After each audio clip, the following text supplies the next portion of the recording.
함께 예배할 수 있게 하신 하나님을 찬양합니다. 예배 함께하는 모두를 환영합니다. 서로의 안전을 위해서 예배 중에는 마스크를 콧등까지 꼭 착용해 주시기를 부탁드립니다. 우리 다 함께 일어나셔서 찬양하겠습니다.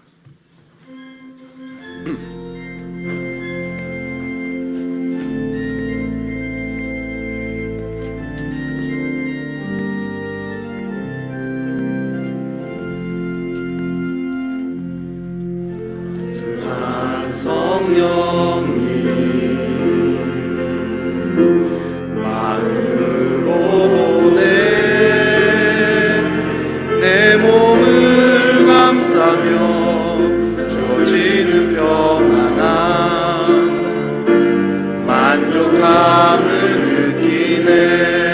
부르신 곳에서 나는 예배하네.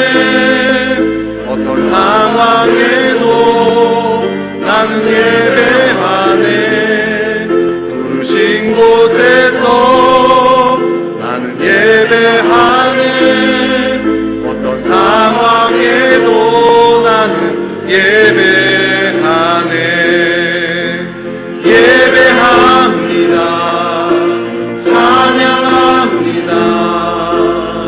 주님만 날 다스리소서.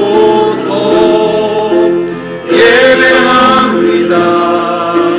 찬양합니다. 주님 홀로 높임 받으소서.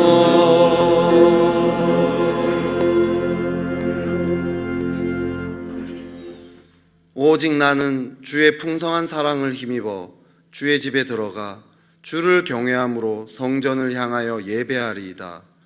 주께 피하는 모든 사람은 다 기뻐하며 주의 보호로 말미암아 영원히 기뻐 외치고 주의 이름을 사랑하는 자들은 주를 즐거워하리이다.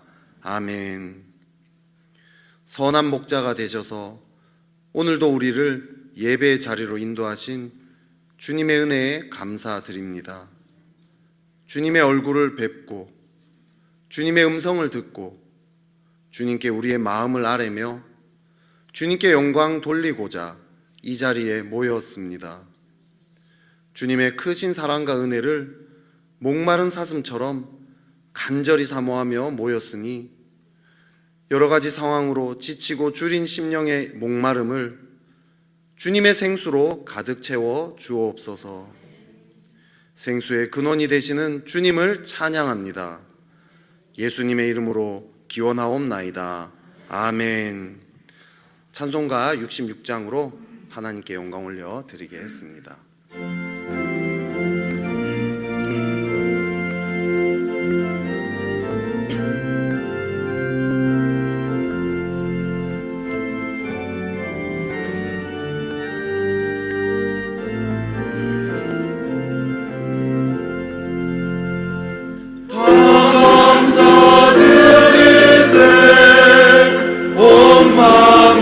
주께 바쳐 그 섭리 놀라워 온 세상 기뻐하네.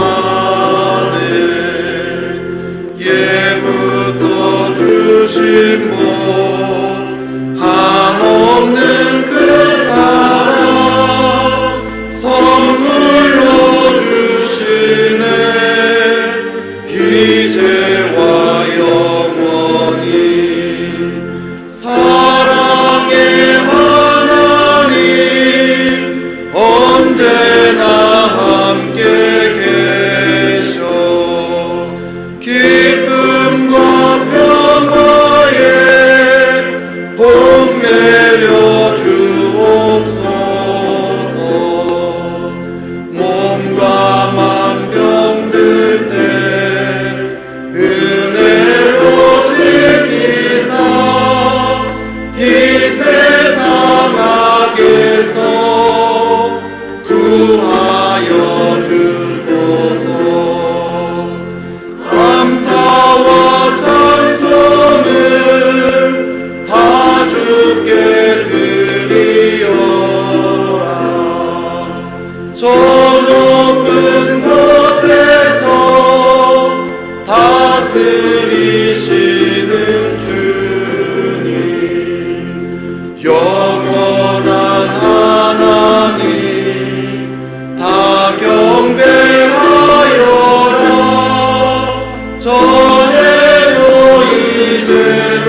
자리에 앉으시겠습니다.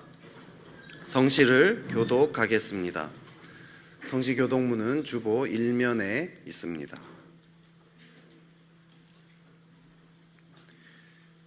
나의 힘이신 여호와여, 내가 주를 사랑하나이다.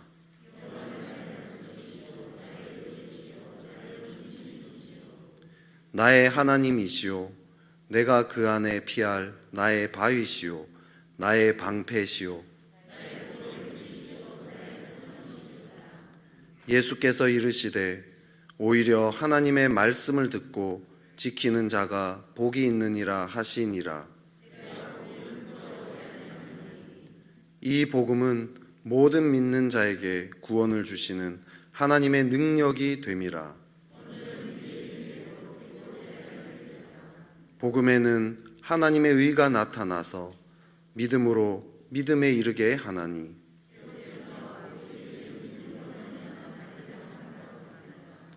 너희가 내 말에 거하면 참으로 내 제자가 되고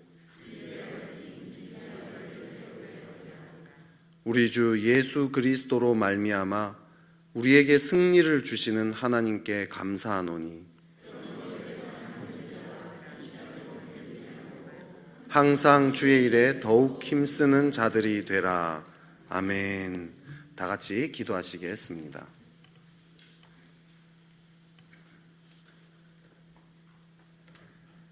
하나님, 세상이 아름다워지는 계절이 왔습니다. 특히 단풍이 예쁜 이곳에 우리 교회를 세워주시고 우리들 오늘 이곳에 모여 주님께 찬양드리며 예배드릴 수 있게 해주셔서 너무나도 감사드립니다. 돌이켜보면 주님, 올 한 해는 너무나 빨리 지나가는 것 같습니다. 추위가 거두어질 때쯤 코로나가 생겼고 새롭게 시작하던 3월의 봄은 손발이 꽁꽁 묶여 전례 없이 혼란한 시기가 되었습니다. 그로 인해 이 나라는 장기간에 걸친 불안과 경제적인 어려움들을 겪고 있으며 이기적인 정치인들의 생각 때문에 우리들의 마음엔 많은 생채기가 생겼습니다. 위로의 주님, 이제 예배가 회복되므로 주님이 강권적으로 개입해 주시길 원합니다. 나라를 이끄는 지도자들은 나라의 공의를 바로 세워서 베풀고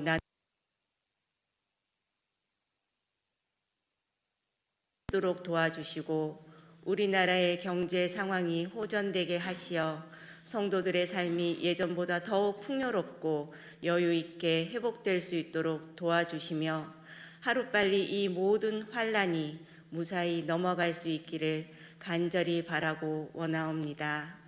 사랑의 주님,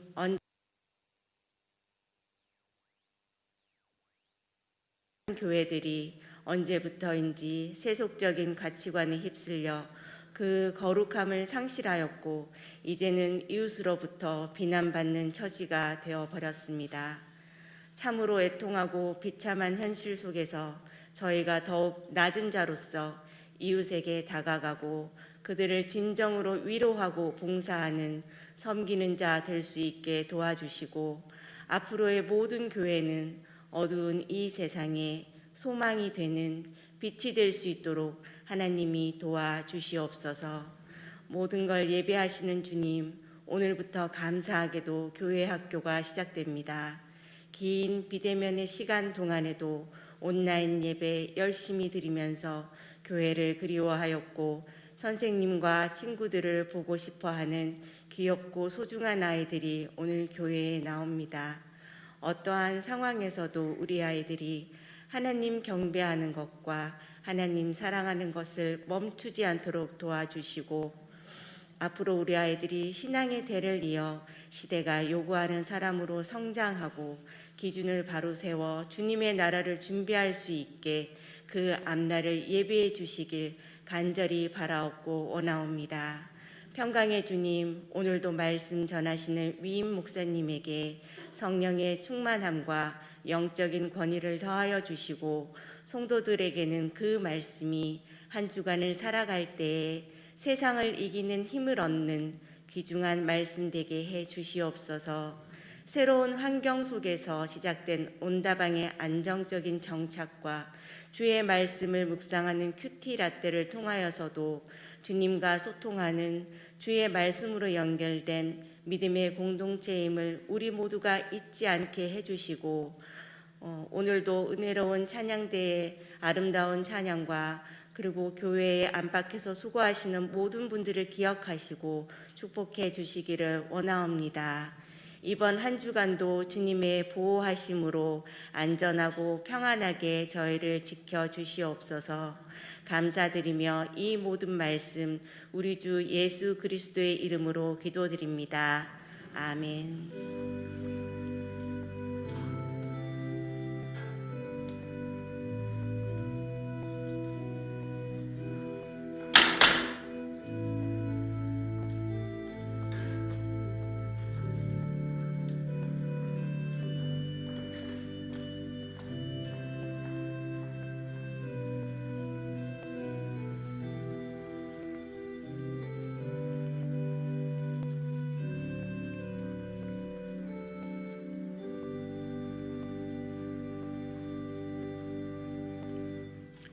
다 같이 자리에서 일어나셔서 마음과 정성을 다해 드린 예물을 하나님께 봉헌하겠습니다.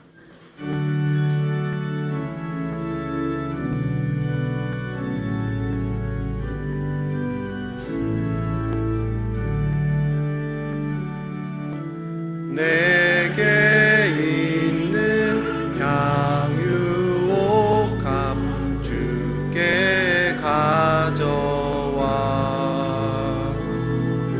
그 발 위에 입 맞추고 깨뜨립니다.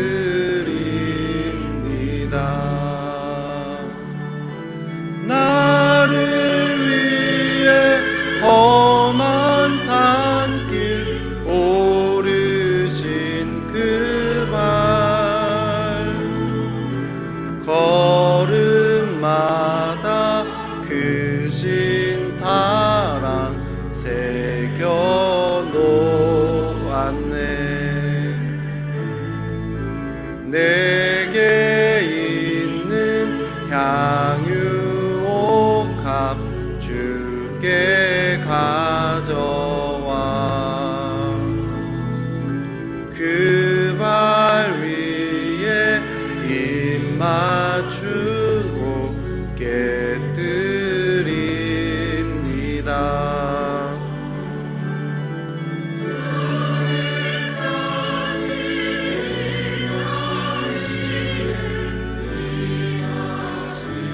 그때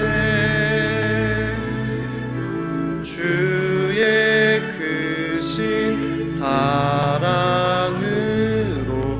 날 받아주소서.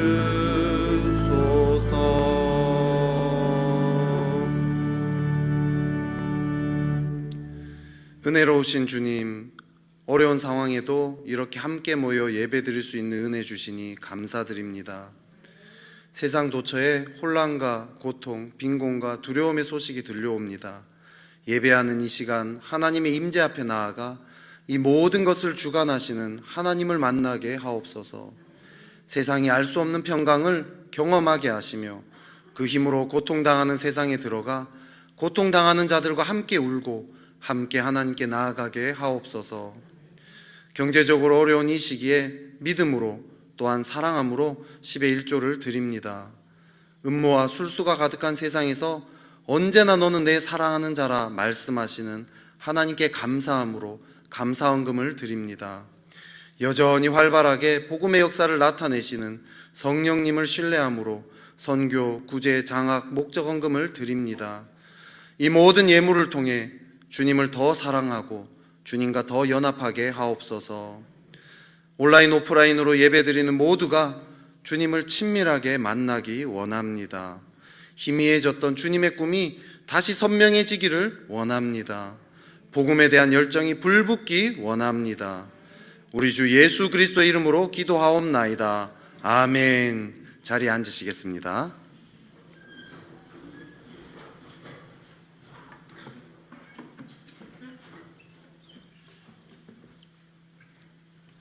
나눔의 시간입니다. 우리 교회 소식은 주보 4면을 참조해 주시고 홈페이지 주보란에 들어가셔도 교회 소식을 보실 수 있습니다. 방역 기준에 맞춰서 주일 예배는 사랑관에 한해서 150명 참석으로 안내합니다. 우리 거리두기 일환으로 좌석을 배치해서 스티커를 부착해 놓았으니까 안내에 따라서 착석해 주시기를 부탁드립니다. 주일 예배는 실시간 온라인 예배도 함께 제공하오니 교회 못 오시는 분들은 온라인으로 참석해 주시기 바랍니다. 다음 주 11월 1일 주일은 추수감사절로 지킵니다. 2020년 한 해 어려운 와중에도 돌보시고 입히신 하나님의 은혜를 고백하는 예배를 준비하시기를 바랍니다. 교회학교 대면 예배가 오늘부터 모두 정상 진행됩니다. 각 부서의 상황에 따라 온라인 예배도 함께 제공하오니 안내에 따라 참석해 주시기를 바랍니다. 다니엘 특별 새벽 기도회를 다니엘 기도회의 온라인 참여로 변경하여 진행합니다. 다음 주 주일 11월 1일부터 21일간 매일 저녁 8시에 시작합니다. 참여 방법은 본관 3층 이 사랑관 여기에서요 함께 모여서 함께 온라인으로 예배로 참석할 수 있고요, 또 가정에서 온라인 예배로도 참석하실 수 있습니다. 자세한 내용은 주보 2면을 참조해 주시기를 바랍니다. 코로나로 인해 교회로 오기 어려운 상황에 온라인 예배조차 드리기 어려운 환경이 있으신 분들을 위하여 주일 예배를 드릴 수 있도록 지원을 하고자 합니다. 70세 이상 어르신들 중에 온라인 예배 접속이 기술적으로나 환경적으로 어려우신 분들은 교회 사무실로 연락 주셔서 이름과 연락처를 남겨주시면 됩니다. 혹시 주변에 아시는 분들이 있다면 대신해서 얘기해 주시면 저희가 그 기기를 가지고 가서요 직접 예배를 드릴 수 있도록 도와드리려고 하고 있습니다. 그래서 이를 위한 봉사자도 모집을 하고요, 집에서 사용하지 않으시는 스마트 기기들이 있다라면 기증을 받도록 합니다. 자세한 내용은 주보 간지를 참고해 주시기 바랍니다. 2020년 서리집사 후보를 추천받습니다. 순장님들께서는 주보 2면에 기재된 자격에 맞는 분들을 각 대집화장에게 11월 8일까지 추천해 주시기 바랍니다. 이번 주 화요일 10월 27일에 계획된 스페셜 큐티 라떼는 목회자들의 노예 참석으로 쉬고 그 다음 주 11월 3일 화요일에 진행합니다. 19기 중보기도학교가 11월 10일, 17일, 23일 이 3주간 저녁 8시부터 10시까지 온라인으로 진행합니다. 자세한 사항은 주보 간지를 참고해 주시기 바랍니다. 11월 온라인 새가족반을 11월 4일 수요일까지 모집합니다. 자세한 내용은 주보 3면을 참고하시고요, 최현식 목사님에게 신청하시면 됩니다. 온다방 전체 산책티가 10월 31일 토요일 일산 호수공원에서 진행됩니다. 노래하는 분수대에서 호수공원으로 넘어가는 길목에서 목회자들이 대기할 예정입니다. 꼭 방문하셔서 준비된 선물과 물품들을 받아가셔서 성도 간의 나눔을 누리시기 바랍니다. 순장 산책티도 진행 중입니다. 각 대지파별로 진행하고 있으니 지난주에 신청 못하신 순장님들은 신청하셔서 나눔의 시간을 누리시기 바랍니다. 새벽기도회, 수요기도회, 주일 예배 차량 운행이 재개되었습니다. 기존 차량 루트에 변동이 많아서요 원하시는 분들의 신청을 받아서 운행 노선을 재정비하고 있습니다. 차량 운행이 필요하신 분들은 관리주인님에게 문의하셔서 도움받으시기 바랍니다. 새가족 등록을 신청받습니다. 어려운 이때 교회 등록하셔서 성도들과 함께 행복한 신앙생활 하시기 바랍니다. 등록은 예배 후에 2층 나눔의 방에서 해주시기 바랍니다. 오늘 하나님께서 우리에게 주신 말씀은 사무엘하 13장 20절에서 29절까지의 말씀입니다. 구약 483면에 있습니다.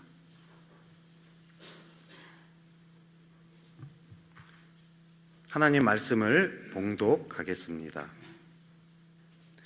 그의 오라버니 압살롬이 그에게 이르되 내 오라버니 암논이 너와 함께 있었느냐? 그러나 그는 내 오라버니이니 누이야 지금은 잠잠히 있고 이것으로 말미암아 근심하지 말라 하니라. 이에 다말이 그의 오라버니 압살롬의 집에 있어 처량하게 지내니라. 다윗 왕이 이 모든 일을 듣고 심히 노하니라. 압살롬은 암논이 그의 누이 다말을 욕되게 하였으므로 그를 미워하여 암논에 대하여 잘잘못을 압살롬이 말하지 아니하니라. 만 2년 후에 에브라임 곁 바알 하솔에서 압살롬이 양털을 깎는 일이 있음에 압살롬이 왕의 모든 아들을 청하고 압살롬이 왕께 나아가 말하되 이제 종에게 양털 깎는 일이 있사오니 청하건대 왕은 신하들을 데리시고 당신의 종과 함께 가사이다 하니 왕이 압살롬에게 이르되 아니라 내 아들아 이제 우리가 다 갈 것 없다 내게 누를 끼칠까 하노라 하니라. 압살롬이 그에게 간청하였으나 그가 가지 아니하고 그에게 복을 비는지라. 압살롬이 이르되 그렇게 하지 아니하시려거든 청하건대 내 형 암논이 우리와 함께 가게 하옵소서. 왕이 그에게 이르되 그가 너와 함께 갈 것이 무엇이냐 하되 압살롬이 간청하매 왕이 암논과 왕의 모든 아들을 그와 함께 그에게 보내니라. 압살롬이 이미 그의 종들에게 명령하여 이르기를 너희는 이제 암논의 마음이 술로 즐거워할 때를 자세히 보다가 내가 너희에게 암논을 치라 하거든 그를 죽이라. 두려워하지 말라. 내가 너희에게 명령한 것이 아니냐. 너희는 담대히 용기를 내라 한지라. 압살롬의 종들이 압살롬의 명령대로 암논에게 행하매 왕의 모든 아들들이 일어나 각기 노새를 타고 도망하니라. 아멘.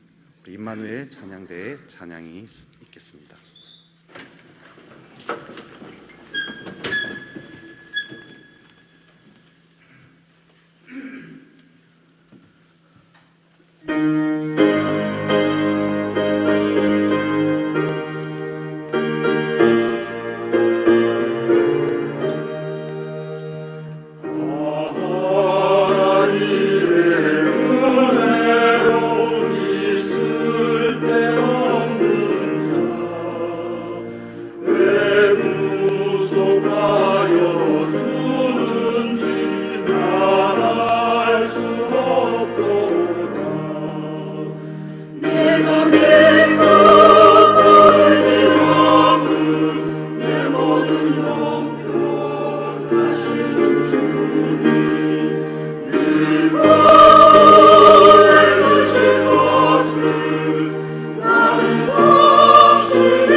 목사님께서 부모의 영향 아래 있는 자녀라는 제목으로 말씀 선포하시겠습니다.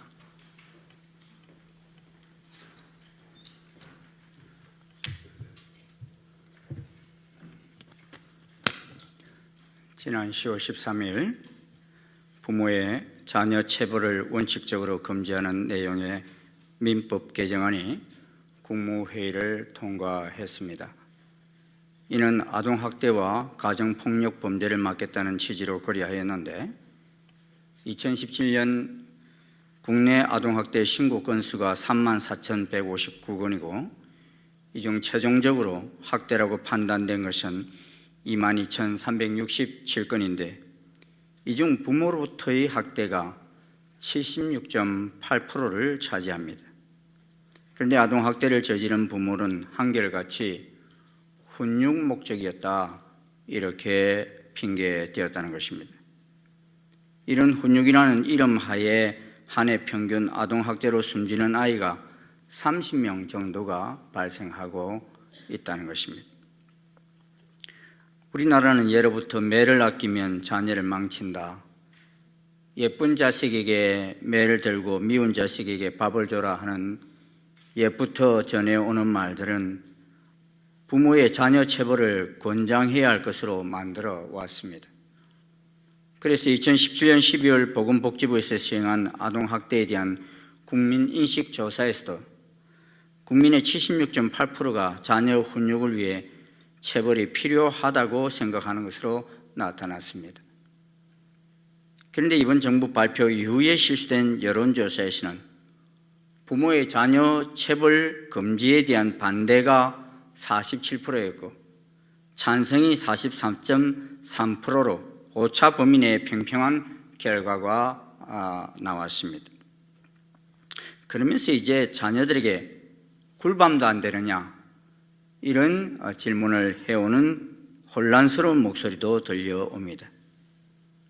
전 영국 총리인 토니 블레어는 매스컴과의 대화에서 자신의 큰아들이 대입 자격 시험을 마친 기념으로 많은 술을 마셨다가 거리에 쓰러져 경찰에 체포된 후에 아버지가 되는 건 총리보다 힘들다며 부모로서 고충을 토로하기도 했었습니다.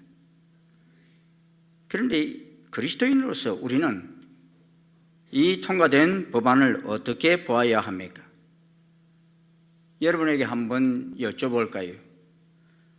자녀가 잘못할 때 체벌을 해야 합니까? 말아야 합니까? 손을 들어볼까요? 아마도 여기도 찬성과 반대가 있을 것입니다. 하나님은 뭐라고 말씀을 하십니까? 잠언 20장 30절에 보면 상하게 때리는 것이 악을 없이 하나니 매는 사람 속에 깊이 들어가느니라 했습니다. 이보다 더한 말씀도 있습니다. 잠언 22장 15절에서는 아이의 마음에는 미련한 것이 얽혔으나 징계하는 책칙이 이를 멀리 쫓아내느니라 했습니다. 이 말씀 때문인지 극동방송 사장이셨던 김장석 목사님, 그 아들 김요셉 목사는 자신이 어렸을 때 부모님의 말씀에 순종하지 않았다가 허리띠로 종아리를 맞은 간증도 그의 책에 하고 있는 것을 보게 됩니다. 잠언서를 보면 대부분 매를 들고 때리는 것을 찬성하고 있는 것을 보게 됩니다. 그러나 자세히 보면 뭔가를 들고 때리라고 말씀하는데 손바닥으로 때리거나 발로 차거나 하라고 하진 않고 매를 들고 채찍으로 때리라 이렇게 말씀하고 있습니다. 우리 조상들도 서당에서나 집에서 아이들을 때릴 때 회초리를 만들어 오게 해서 종아리를 때렸습니다. 그런데 왜 회초리를 아이들에게 만들어 오라 했을까 생각을 해봤습니다. 이는 그 아이가 회초리를 만들어 오는 사이에 때리는 당사자는 감정적인 절제를 할 수 있고 또 매를 맞는 아이는 자기가 잘못한 것을 반성할 수 있는 그런 시간을 갖기 위한 것이 아니었나 여겨집니다. 저는 저희 딸에게 언젠가 이렇게 물어봤어요. 네가 어릴 적에 아빠에게 매를 맞은 것을 기억하느냐 그랬더니만 별로 기억을 못한다고 그랬어요. 사실 우리 집 아이들이 매를 적지 않게 맞았습니다. 제법 아프게 맞았는데 왜 기억을 못할까 이런 생각이 들었어요. 사랑으로 때린 매는 아이들의 내리 속에 오래 남지 않는 것 같습니다. 사실 저는 아버지에게 매를 별로 맞아본 기억이 많지 않습니다. 어릴 적에 한번 거짓말하다가 호되게 맞아본 기억밖에 없습니다. 그런데 매 맞은 기억보다도 저를 더 힘들게 하였던 것은 아버지께서 분노하시는 모습이었습니다. 한동안 아버지 분노하시는 그 모습은 저희 인생에 있어서 얼마나 힘이 들든지 그 모습이 싫어서 집을 멀리 떠나고 싶어 했고 어떻게 해서든지 아버지 영향권 아래에서 벗어나고 싶어 했던 그때를 저는 기억합니다.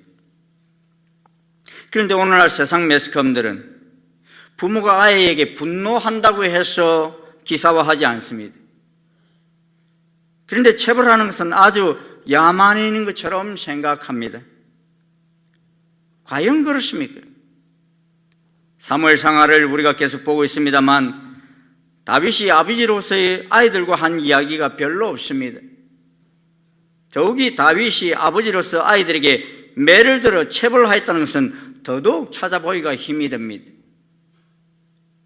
그렇다면 다윗은 자식들이 잘못할 때 어떤 태도로 접근하였습니까? 큰아들 암논이 배다른 여동생 다말을 취한 후에 아버지로서 다윗은 어떤 태도를 보여주고 있습니까?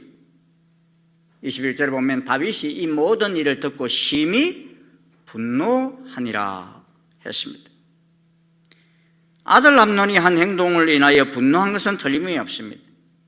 사실 아버지 된 입장에서 이런 소식을 듣고서도 노하지 않을 부모는 없을 것입니다. 그런데 노하였다는 그 다음이 없습니다. 그 당사자를 불러서 혼을 냈다거나 징계를 하였다 이런 말씀이 없습니다. 아마도 그 자식들의 엄마가 다 다르다 보니 그들의 눈치도 본 것 같습니다.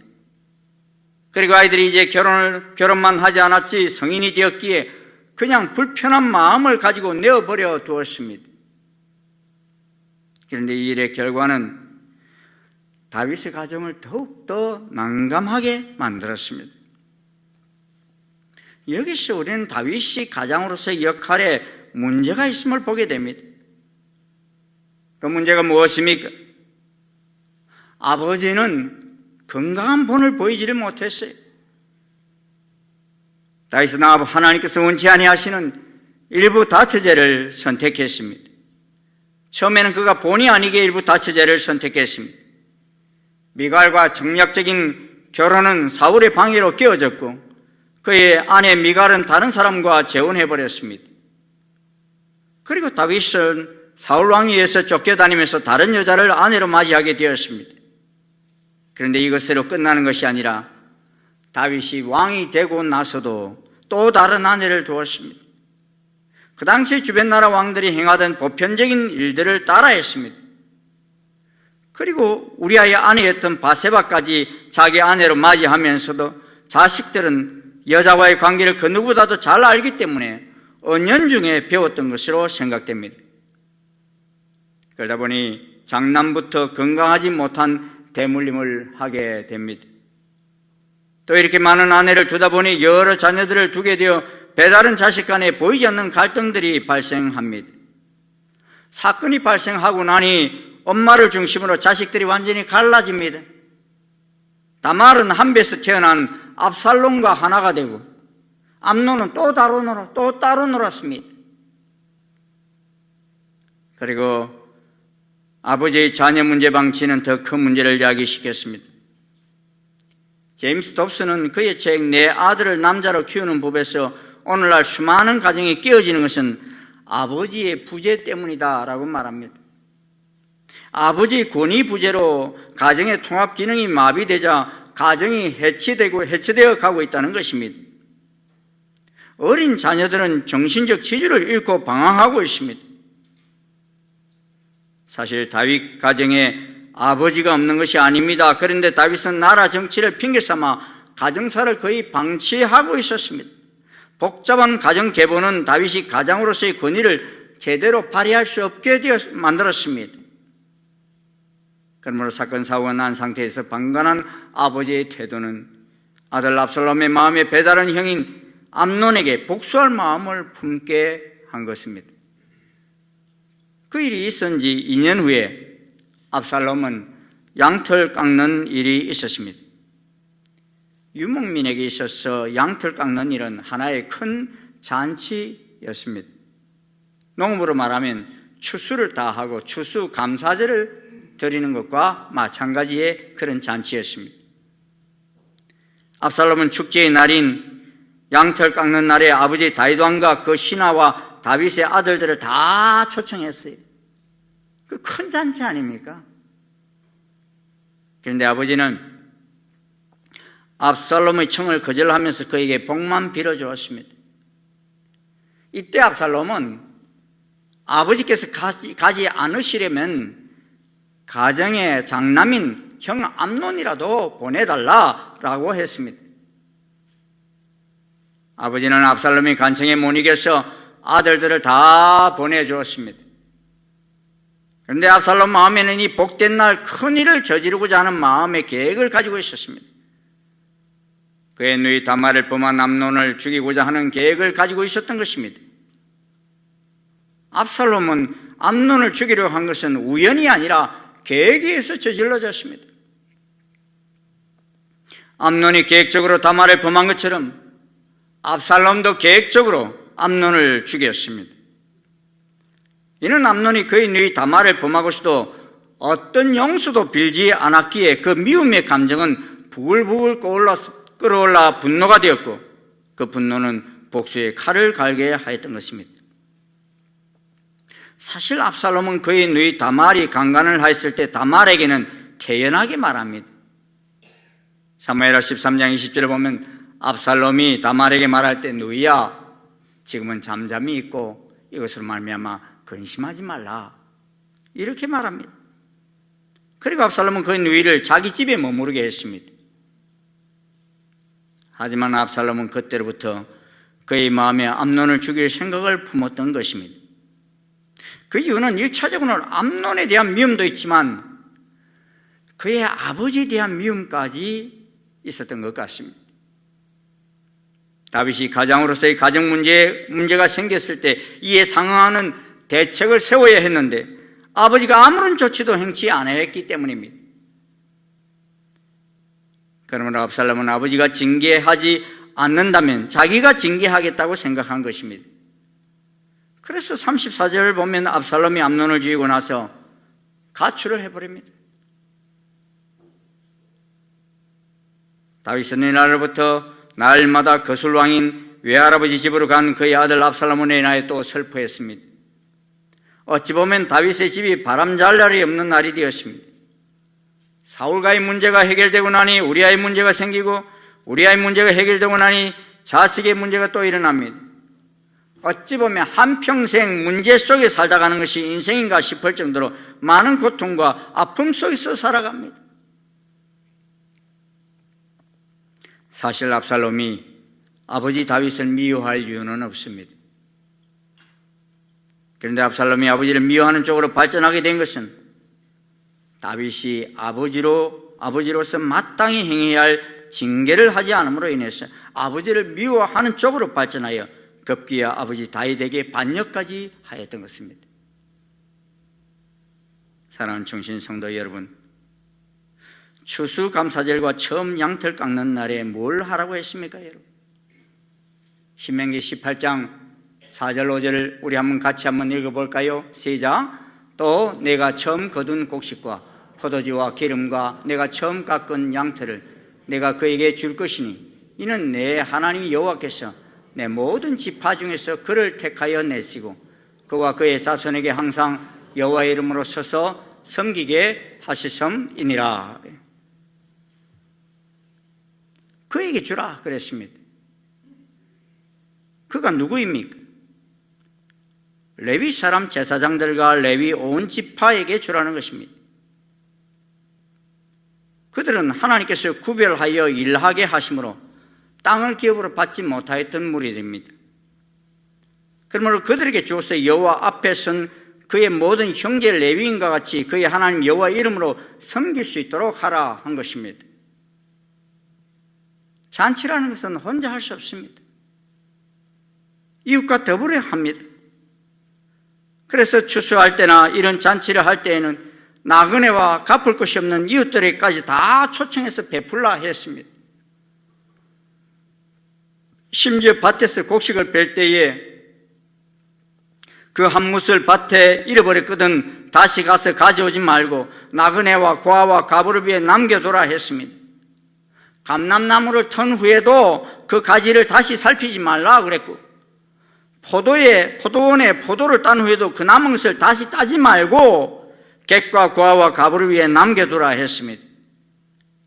그리하면 내 하나님 여호와께서 내 손으로 하는 모든 일에 복을 내리시리라 하셨습니다. 그러게 사실상 추수의 계절 양털을 깎는 날은 하나님께 감사하며 이웃과 더불어 복을 누리는 날이 이 날입니다. 그런데 하나님과 이웃을 잊어버린 추수의 잔치들은 모두가 다 고통스러운 열매로 끝을 맺습니다. 그러므로 아버지의 소극적 대치는 자식들 간의 미움을 막지 못하였습니다. 13장 22절에 보면 압살롬은 암논이 그의 누이 다말을 욕되게 했으므로 그를 미워하여 암논에 대하여 잘잘못을 압살롬이 말하지 아니하니라 라고 했습니다. 일이 잘못되었을 때에 잘잘못을 말하지 아니하였다는 것은 가슴에 한을 품었다 하는 것입니다. 사람이 대화를 하게 되면 그 속에 응어리가 풀어질 수 있지만 이것을 가슴에 품고 있으면 그것은 시한폭탄이 됩니다. 그런데 다윗의 집안은 형제간이지만 엄마가 다 다르다 보니 한 지붕 밑에서 같이 살지 않았고 서로 간의 대화도 단절된 상태였습니다. 그러다 보니 의사소통이 되지 않아 가장 나쁜 생각에 사로잡히게 되고 가장 나쁜 결과를 가져오게 된 것입니다. 사건이 일어났지만 지금 다윗의 가정은 아버지와 아들 암논과의 관계에서도 대화가 단절되었고 아버지 다윗과 아들 압살롬 사이도 대화를 찾아볼 수가 없습니다. 또 그의 어머니들이 이 문제로 다윗과 대화를 한 기록도 없습니다. 다윗은 감정이 폭발하였지만 그냥 묵과하고 넘어가자 긴장 속에 있던 관계가 다 깨어지고 단절 관계가 왔던 것입니다. 오늘날 온갖 사회병리 현상도 가정의 파괴에서 시작되는 것을 보게 됩니다.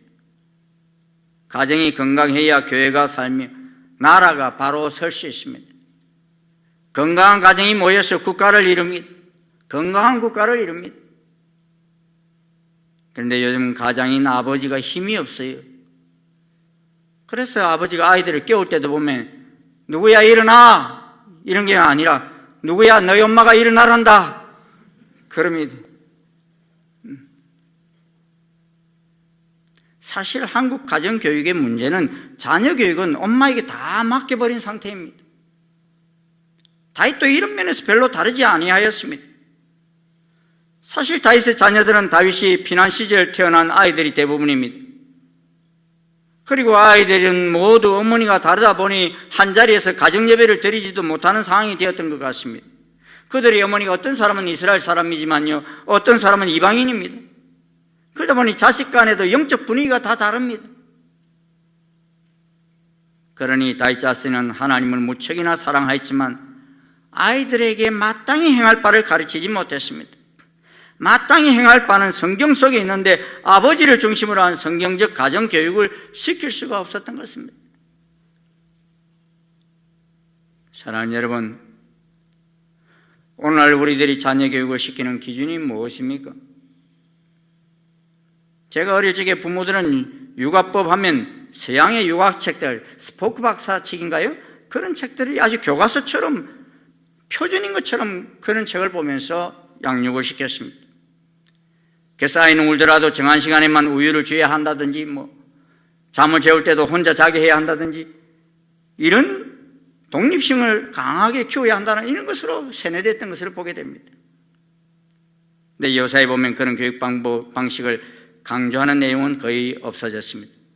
그런 방식으로 자란 아이들 독립심보다는 외골수가 되기 쉽고 강하기보다는 우울증에 걸리기 쉬운 아이로 자랐기 때문입니다. 세상의 교육 방식은 바뀝니다. 그러나 하나님의 교육 방식은 영원합니다. 성경 속에는 자녀들이 행해야 할 일과 행하지 말아야 할 일들이 엄청나게 기록되어 있습니다. 특별히 모세오경이나 잠언서 같은 말씀들은 구구절절히 자녀 교육 원칙들이 기록되어 있습니다. 그런 말씀보다 더 좋은 교과서는 없습니다. 오래전에 국민일보 실린 한 간증문을 기억합니다. 7살짜리 아이가 너무나 분산할 뿐만 아니라 사고뭉치여서 엄마는 이 아이를 어떻게 교육해야 할지 난감해하다가 잠언서를 읽히기 시작했습니다. 30일장까지 읽기에 처음에는 하루에 한 장씩 읽도록 했습니다. 그리고 용돈 줄 때에도 성경 한 장 읽은 다음에 꼭 주었습니다. 그리고 다 읽고 나서는 잠언 한 장씩 쓰도록 했습니다. 그런 다음엔 잠언을 한 장씩 암송하도록 하게 했습니다.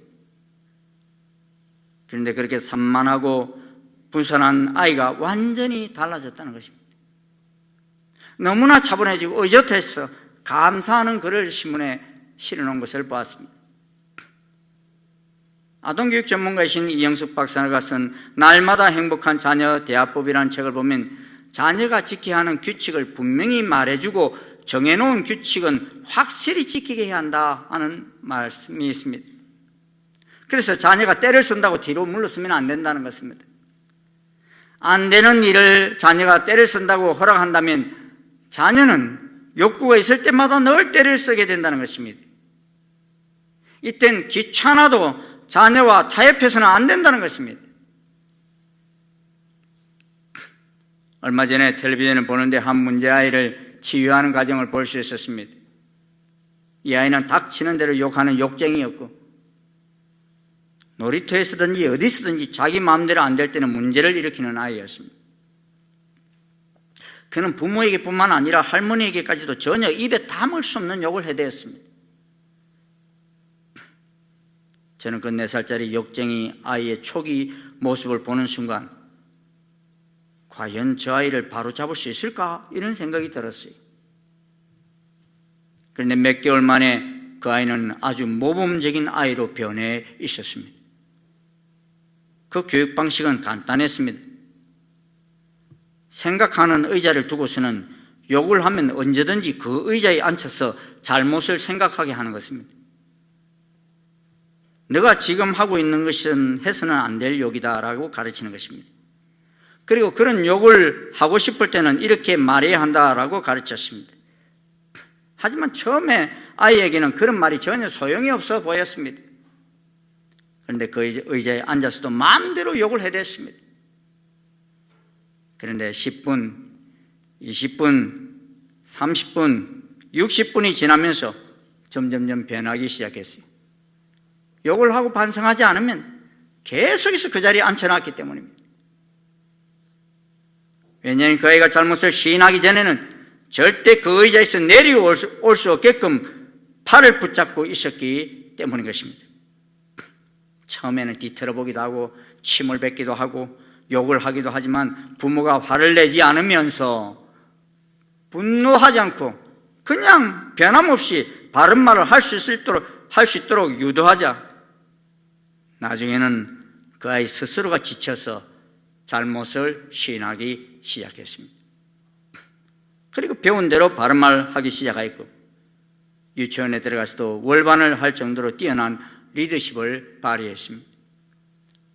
저는 그 모습을 보면서 자녀가 문제가 아니라 부모가 문제를 방임하고 분노하면서도 바른 길로 안내함으로 가르치지 못한 것이 가장 큰 잘못이었구나 하는 사실을 깨달았습니다. 유명한 교육가인 페스탈로치는 말하기를 교육이란 온유의 교실에서만 가능하다 그랬습니다. 방임이 아니라 바른 길을 끝까지 온유함으로 가르칠 때 교육이 가능하다는 것입니다. 사실 성경에서 자녀를 사랑하라는 단어는 단 한 번밖에 언급이 없습니다. 이상할 정도로 자녀를 사랑하는 단어에는 침묵을 지키고 있는데, 그 대신 자녀를 노엽게 하지 말라, 마땅히 행할 바를 아이에게 가르치라, 이런 말씀 가득 차 있습니다. 무슨 말입니까? 자녀들은 어릴 적부터 바른 교훈을 먹고 자라야 성인이 되어서도 바르게 살아갈 수 있다는 것입니다. 반대로 아무리 부모가 유명한 가정에서 자란 할지라도 방임과 욕심 아래서 자라면 망나니가 될 수밖에 없다는 것입니다. 인간은 관계 속에 사는 존재입니다. 그런데 자녀는 특별히 부모와의 관계에 의해서 절대적인 영향을 받습니다. 그런데 많은 부모들이 다윗처럼 자녀와 욕구 충돌, 가치관 충돌로 인하여 갈등 관계를 어떻게 해소해야 할지를 몰라 분노하거나 무원칙적인 수용을 함으로써 행복한 관계를 맺는 데 실패하고 있습니다. 저는 이번 코로나 사태로 인하여 집에 머무는 시간들이 늘어났을 텐데, 이때 가족 간의 대화의 시간을 늘리며 하나님 안에서 친밀감을 더해가는 시간이 되어지기를 소원합니다. 코로나 때문에 여러분 집안에서 아이들 때문에 분노 많이 하지 않습니까? 열이 나가지고 그냥. 그러지 마시고, 이럴 때도 우리가 어떻게 살아야 하는지를 바르게 가르치는 그러한 시간이 되어라는 것입니다. 그리고 가리키려고만 하지 마시고 아이들의 마음에 무슨 생각을 하고 있는지 들어보십시오. 어릴 적에 아이들과 대화하지 않으면 정작 우리가 자녀를 찾을 때에는 이제 아이들이 우리에게 등을 돌린다는 사실을 잊어서는 안 됩니다. 그리고 건강한 부모가 되기 위해서는 사랑은 표현하십시오. 37절에 보면 다윗은 압살롬이 외할아버지 집으로 도망가 버림으로 말미암아 압살롬으로 인해서 날마다 슬퍼했습니다. 그런데도 불구하고 다윗은 압살롬에게 편지를 띄웠다거나 그로 하여금 적극적으로 돌아오도록 행동하지 않았어요. 또 요압이 중재로 돌아온 후에도 처음에는 만나주지도 않고 아버지 얼굴을 보지도 못하게 했습니다. 속으로는 아들을 너무너무 보고 싶어 하면서도 겉으로는 표현하지 않았던 것입니다. 그 결과로 압살롬은 아버지가 나를 미워한다고 오해하였던 것입니다. 그래서 압살롬은 백성들의 마음을 다 빼앗아서 아버지를 반역하는 자리에 서게 되는 악순환이 거듭되었던 것입니다.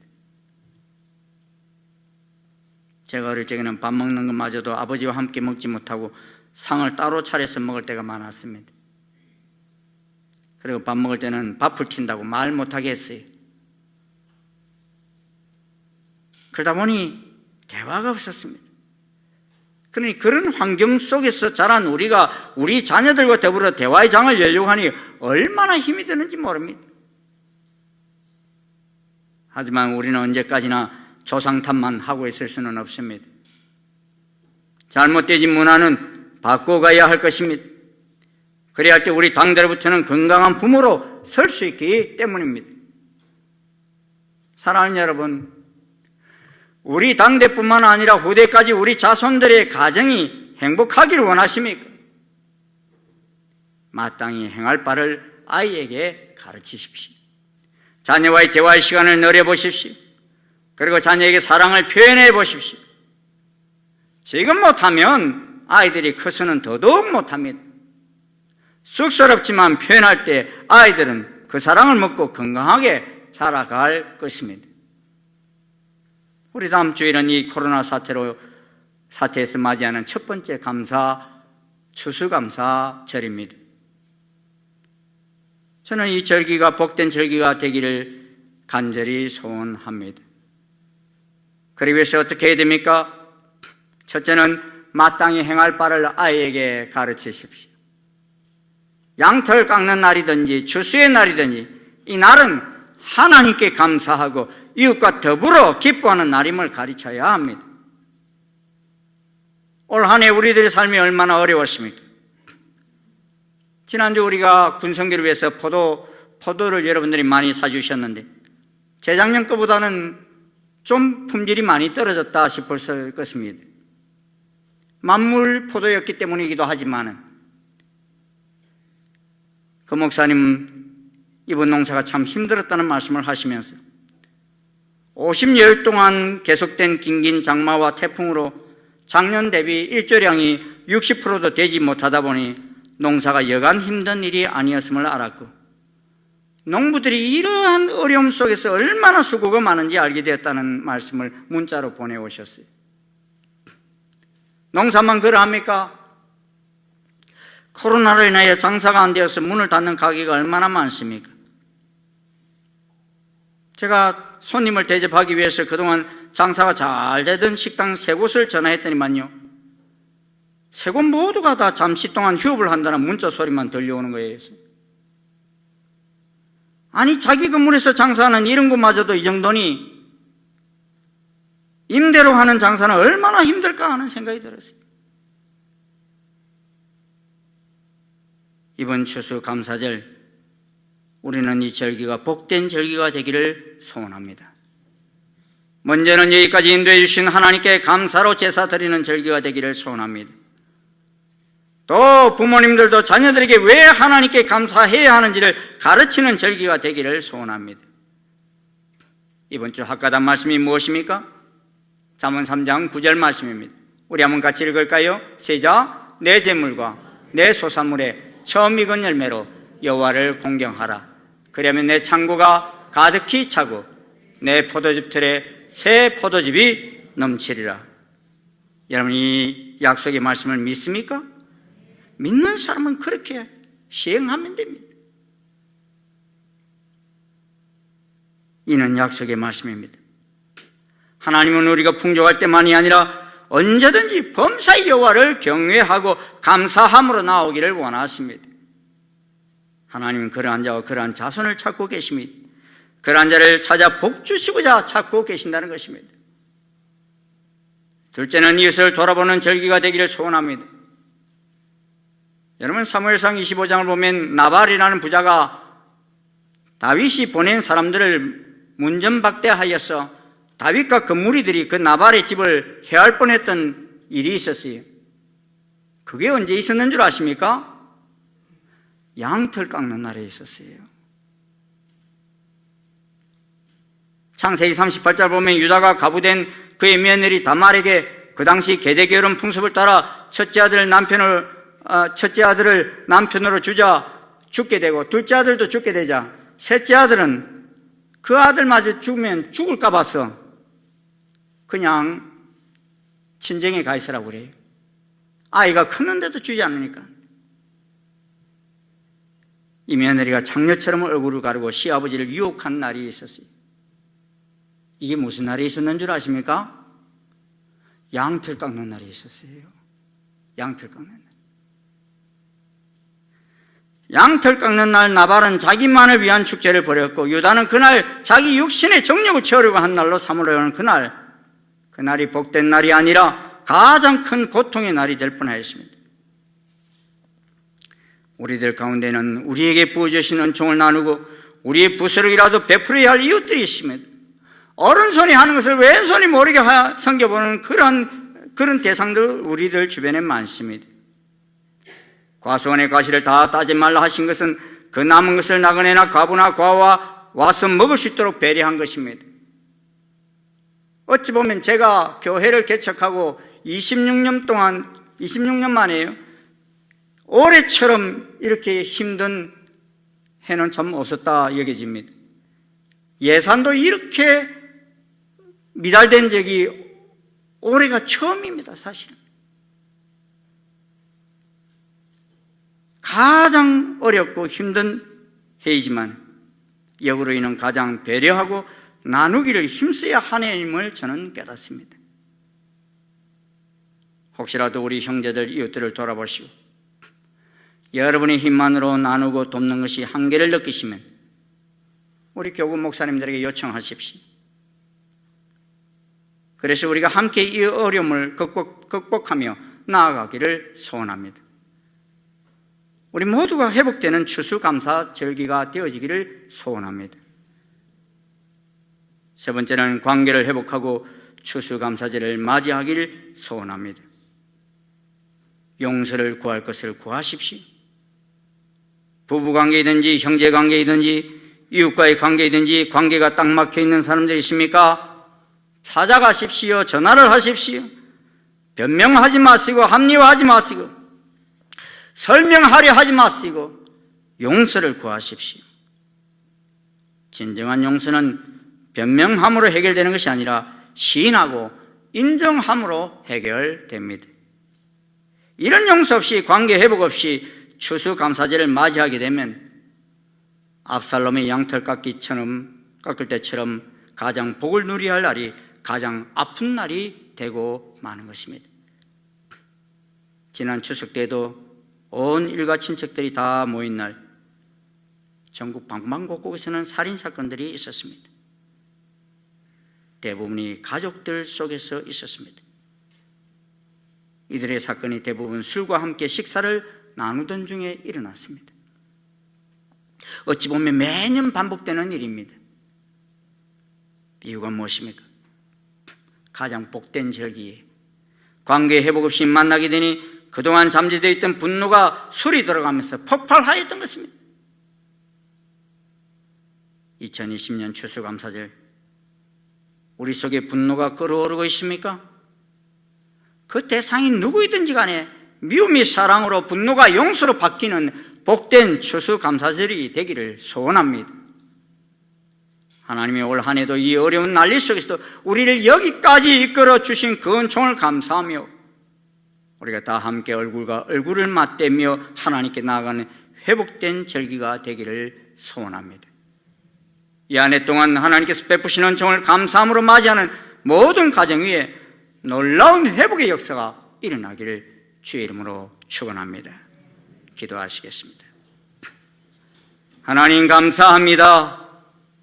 온 세상이 난리와 소문 속에 있는 이때에 저희들 여기까지 인도해 주시고 다시금 주의 존전에 나와서 예배하며 여호와를 찬양하며 경배할 수 있는 이 귀하고 놀라운 은총을 허락하심을 감사합니다. 주님, 이 안에 저희들이 아버지 하나님 어떤 상황 속에서 주께서 우리에게 베푸셨는지, 어떤 상황 속에서 주께서 우리를 보호하여 주셨는지, 어떤 상황 속에서 임마누엘의 하나님이 되셨는지를 묵상하면서 주님, 저희들 다음 주 감사함으로 주님 앞에 나오며 찬송함으로 나오며 우리 이웃들을 되돌아보는 복된 절기가 되어지기를 소원합니다.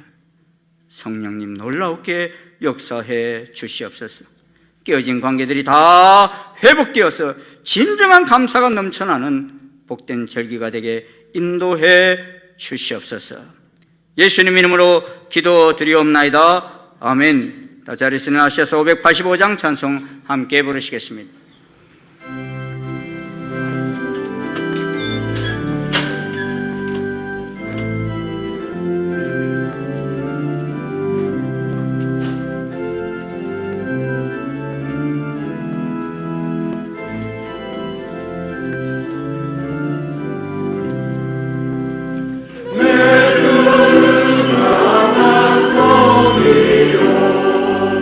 방패와 병리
예수 그리스도의 은혜와 하나님 아버지의 지극하신 사랑과 성령님의 교통 역사 인도하십니다.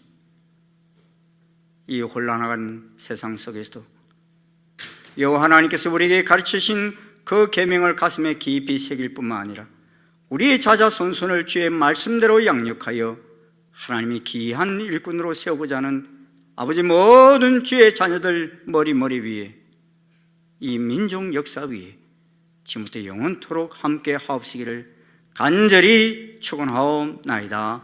아멘.